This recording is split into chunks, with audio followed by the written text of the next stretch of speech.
আজকে বানাচ্ছি মেটে চচ্চড়ি। মেটে চচ্চড়ি আমি মেয়ে দুজনেই খুব ভালোবাসি। তো প্রথমে মেটেগুলোকে নুন হলুদ মাখিয়ে পেঁয়াজ কুচি, টমেটো কুচি, আদা রসুনের পেস্ট, লবণ, লঙ্কা আর লঙ্কা গুঁড়ো আর সর্ষের তেল দিয়ে ভালো করে ম্যারিনেট করে কিছুক্ষণ রেখে দিতে হবে। এই মাখার মধ্যে কিন্তু মানে খাবারের টেস্টটা কিন্তু আরও বেশি করে আসে। মেখে রেখে দেবো। আর এক পাশে তেল দিয়ে আলুগুলোকে নুন এবং হলুদ দিয়ে ভালো করে ভেজে নেব। মেটে চচ্চড়িতে কিন্তু আলু দিলে খুব ভালো লাগে।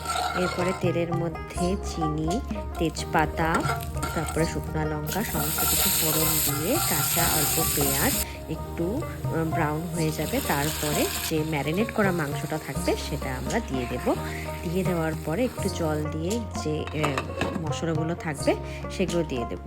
এরপর আস্তে আস্তে সেগুলোকে ঢেকে আমি অনেকক্ষণ ধরে, প্রায় আমার এটা বানাতে প্রায় 45 মিনিট ধরে লেগেছে। কারণ আস্তে হিটে কষিয়ে কষিয়ে এই মেটে চচ্চড়িটা রান্না করেছিলাম। যত কষানো ভালো হবে তত কিন্তু স্বাদ আরও দ্বিগুণ হয়ে যায়।